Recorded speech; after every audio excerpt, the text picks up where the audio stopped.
Well, it looks like Gervonta "Tank" Davis is back in that mode again. And if you're wondering what mode I'm talking about, it's fight mode to be exact. When I say he's back, I mean everything from a back and forth with Lamont Roach to Tank finally making his presence felt with an Instagram dunk to him clearing the air on his relationship with trainer CALVIN Ford.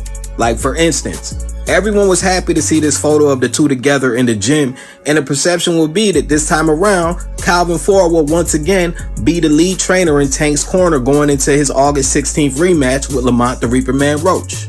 But if that wasn't enough clarification for the negative theory having motherfuckers, there's a statement that is just now recently floating around from CALVIN Ford claiming that Tank's gonna kill someone, dog.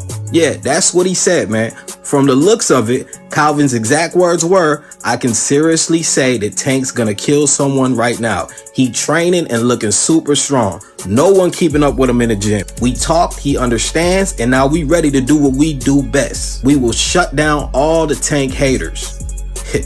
Hey, if that's not enough for y'all to believe the boys are back, I don't know what is. I told everyone in my last video about Tank and Roach, Tank has been in the gym since Mia Ellis, daughter of Kenny Ellis, was in camp for her last fight in April. And I said, what that means is Tank is pissed off. Now, because his latest Instagram post is nothing more than a post, I'm sure most people will read between the lines when they see memes like this or even this one, but both do say a lot more than meets the eye, because we all know a meme or video is just another way of expressing ourselves through social media. So it makes sense why Tank not only feel he has to prove something to himself, but also why Tank would be taking things personal this time around. I mean, because we all know yesterday's Twitter beef with Lamont Roach is mainly them promoting this August 16th bout that has yet to be officially announced. So I don't take all the, "I'ma pull up on you, I'll catch you outside the ring, send the addy." I don't take that bullshit too serious. You know, I'm sure Tank and Roach really don't like each other anymore, but they're not where they are today because they're dumb.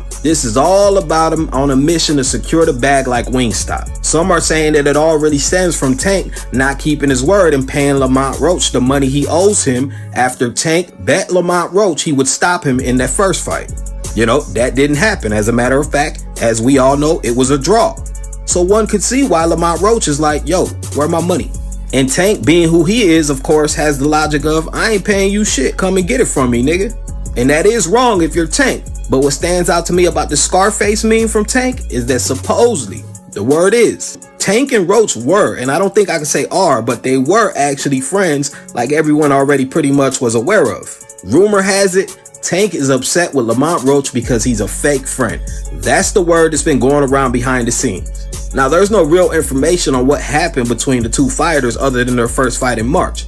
But I can see it, being that since Tank also feels the same about Richardson Hitchens, the real reason Tank is going at Richardson Hitchens is because of Richardson Hitchens' friendship with Edgar Berlanga. For those of you who don't know, Tank and Berlanga are pretty much ops. Them boys don't like each other. There was a bit of instigating by Richardson that led to Tank questioning his loyalty, which makes one wonder if Hitchens is just a hungry dog who will eat with anyone. Because according to promoter Eddie Hearn, he was unhappy with Richardson's post-fight interview after his 8th round stoppage over George Kambosos Jr. After a sensational performance by Richardson, who utilized his jab and broke Kambosos down systematically with an assault to the body. Hitchens made noise by getting Kambosos out of there 1 round earlier than Vasily Lomachenko did just a year ago. And he called his stoppage on the fly by warning George's corner to stop the fight.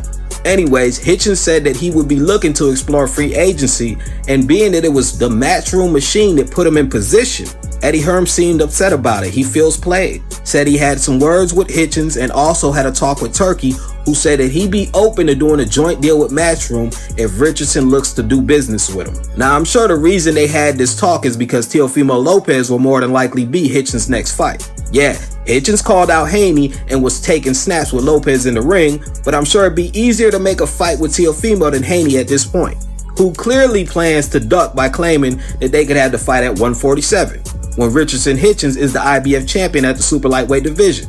All you fanboys can say what you want to say, but that clearly means Haney don't want to fight. And that's why his pops Bill Haney retweeted Devin's post. He knows Hitchens kept his word about what he was going to do to Kambosos by dominating him, and he knows since Hitchens called out his son, the people will be talking. So they're basically preparing a way to lowball Hitchens if he decides to move to welterweight for that fight.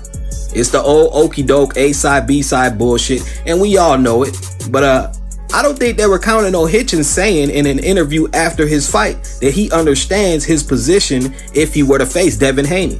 Richardson implied that he's open to facing Dev and knows that Devin is the bigger name in that situation. So let's just see how interesting these negotiations get. Listen, man, I try to respect Devin Haney because I was once a big fan of dude, and he seems like he's willing to face every and anybody. And I get that Haney's a big boy who has been killing himself for years to fight at these lower weight classes. But let's not get shit twisted. They're all pretty big dudes at this point. So for him to pull the little goofy shit like this, right away it's 147, but a year and a half ago, he had no problem taking the WBC title away from a washed up Regis Prograis at 140.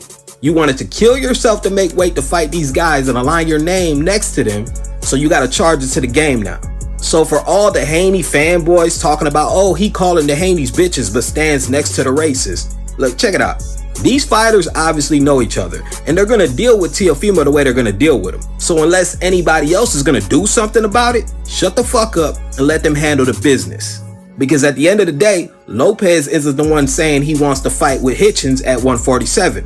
Lopez was in the building just like Bill Haney was, but what was Lopez doing during the fight? Having fun and enjoying the fight. What were the Haneys doing? Heckling Hitchens from the crowd while he was in the ring fighting.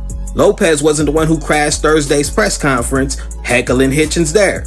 So Hitchens can't call him out and talk shit back while promoting the guy he knows will more than likely face him for his title? Another champion that said weight class to be exact? Huh? Hey, let's keep it funky, B. The Haneys do what they gotta do, and they work hard. But the Haneys be starting a lot of this shit too. Stop trying to victimize these dudes, bruh. This is boxing. This ain't the Boy Scouts, so kill all that noise. Pop off.